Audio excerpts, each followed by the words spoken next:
kami Dewan Pimpinan Daerah Front Pembela Islam Madura beserta Dewan Pimpinan Wilayah Front Pembela Islam 4 Kabupaten Sumeneb, Pamekasan, Sampang, dan Bangkalan menyatakan sikap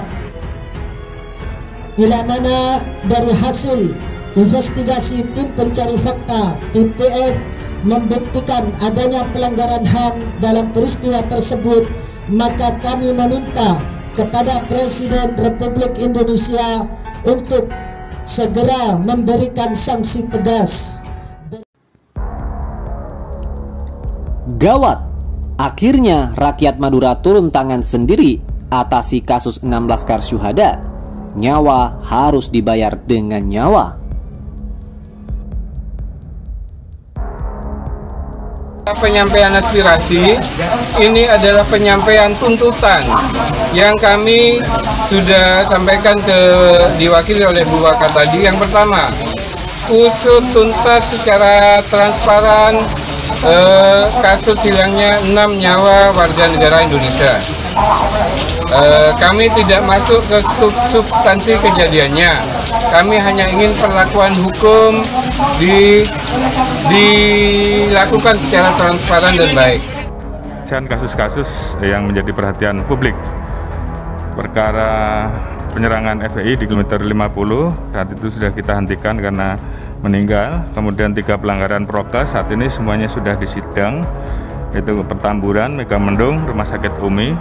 Perkara unlawful killing saat ini sudah masuk tahap pertama, ada petunjuk P19 dari Kejaksaan sudah kami lengkapi, dan mudah-mudahan minggu ini segera kita kirim kembali ke Kejaksaan.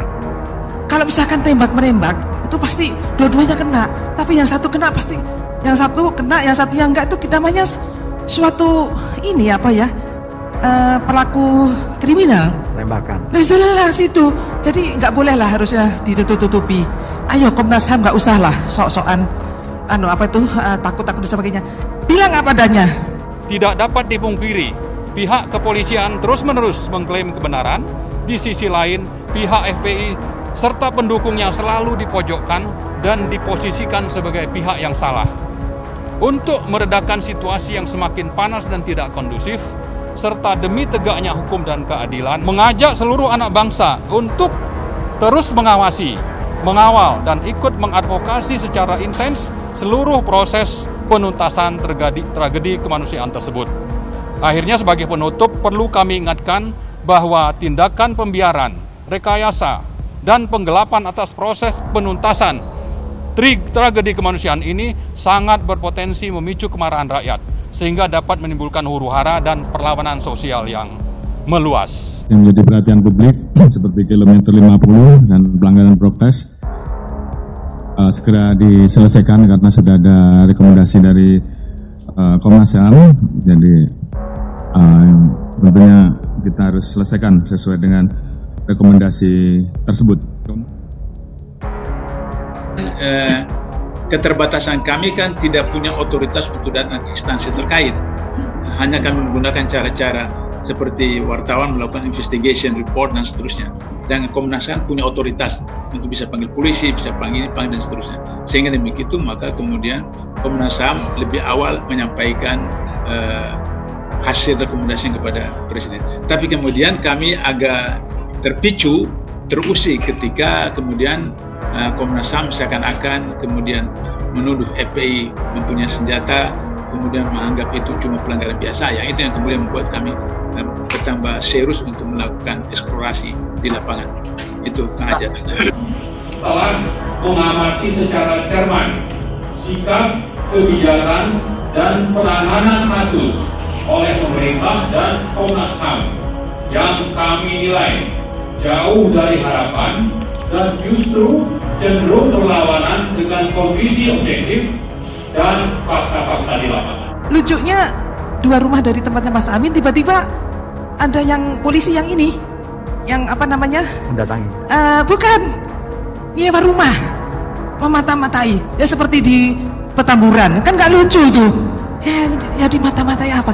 Kapan kita akan berdemokrasi dengan baik?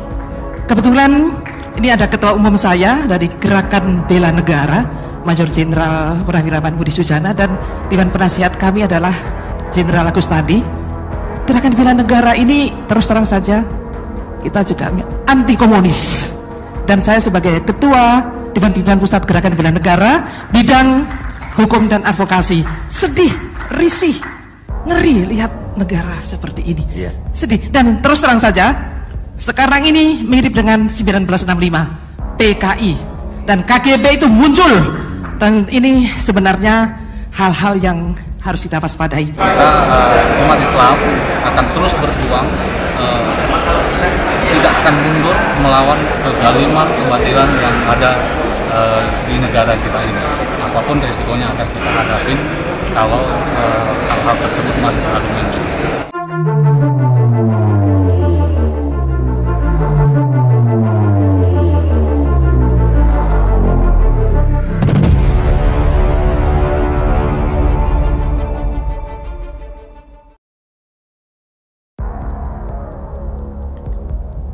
Kapolri tutup kasus 6 laskar FPI, pernyataan Amin kembali disorot. Jika ada kezaliman, kita tidak boleh diam. Seperti diketahui, belum lama ini Kapolri Jenderal Polisi Listio Sigit Prabowo secara resmi menutup kasus penembakan 6 laskar FPI. Kasus yang sempat viral tersebut disebut termasuk ke dalam kategori unlawful killing.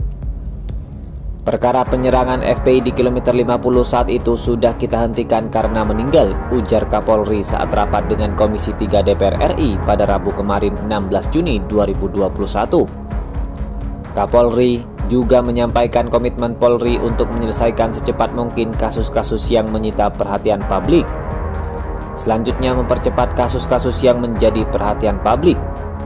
Lebih lanjut, Listio juga menyinggung kasus lain yang turut menjadi perhatian masyarakat, yaitu perihal pelanggaran protokol kesehatan yang melibatkan Habib Rizik Syihab.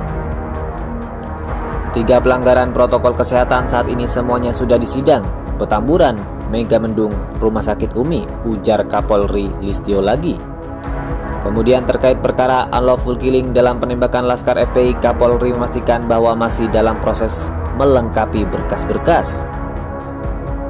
Sebelumnya, TP3 mengungkapkan bahwa berdasarkan hasil temuan mereka, kasus pembunuhan 6 laskar FPI tersebut merupakan pelanggaran HAM berat. Mereka pun mendesak pemerintah dengan dukungan lembaga-lembaga terkait untuk memproses kasus pembunuhan ini sesuai dengan ketentuan Undang-Undang Nomor 26 Tahun 2000 tentang Pengadilan HAM.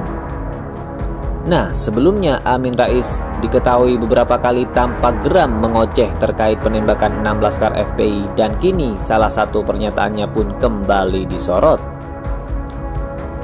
Sementara itu, Menko Polhukam Mahfud MD menegaskan jika memang ada pelanggaran HAM berat terhadap 6 laskar FPI, TP3 diminta menyerahkan bukti.